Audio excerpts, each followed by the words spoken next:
नमस्कार दोस्तों, स्वागत है आपका अपने चैनल bylp.com पर। ज़मीन खरीदते व बेचते समय आपने कभी न कभी अधिनियम 143 के बारे में सुना होगा, लेकिन हम में से बहुत सारे ऐसे लोग हैं जो इस अधिनियम के बारे में जानते नहीं हैं। तो आइए आज हम आपको अधिनियम 143 के बारे में बताते हैं। किसी भी शहर के बाहरी इलाके या गांव से निकलते हुए आपने देखा ही होगा, जो कृषि भूमि वाली जगहें हैं उन पे कई तरह के फ्लैट, कॉलोनियाँ और फैक्ट्रियाँ बनती जा रही हैं। अच्छे पैसे और लाइफस्टाइल के लिए जो हमारे किसान भाई हैं, वो अपनी ज़मीन का लैंड यूज़ बदलवा कर अपनी ज़मीन को कॉलोनी और फ्लैट के उद्देश्य व्यापारियों को बेच रहे हैं। तो क्या आप जानते हैं ऐसा करने में वो कैसे कामयाब हो पा रहे हैं? वो कौन सी प्रक्रिया है जिसके तहत कृषि भूमि का लैंड यूज चेंज हो सकता है? तो आइए हम आपको बताते हैं।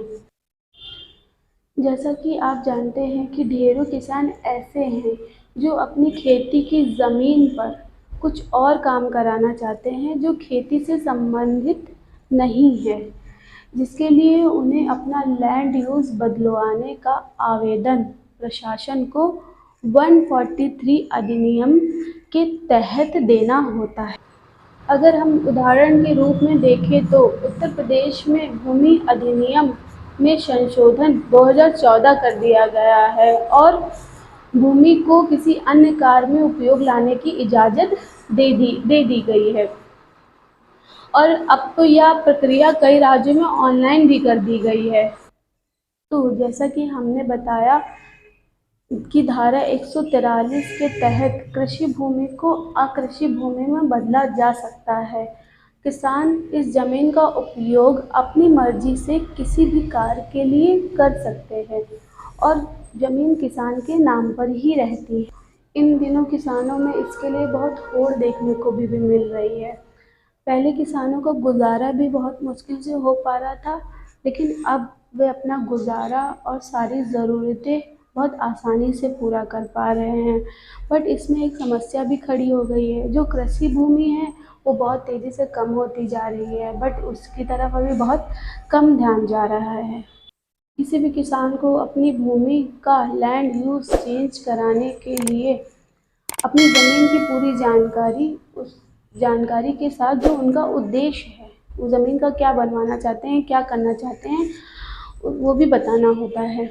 उसके बाद जो फ़ीस होती है वो और जो सारे ज़रूरी दस्तावेज़ होते हैं वो अपने जिला अधिकारी के यहाँ जमा करवाने होते हैं। एक किसान अपनी कृषि भूमि का उपयोग बदलने के लिए जो ज़रूरी दस्तावेज उपलब्ध कराता है, उसकी जांच के लिए कलेक्टर द्वारा निर्धारित की गई जो प्रक्रिया होती है उसे अपनाया जाता है, जिसके तहत राजस्व विभाग से एक व्यक्ति को भेजा जाता है साइट विजिट के लिए। उसकी जांच के बाद ही आगे की प्रक्रिया को बढ़ाया जाता है। इस प्रक्रिया में लगभग 3 महीने यानी 90 दिन का समय लगता है।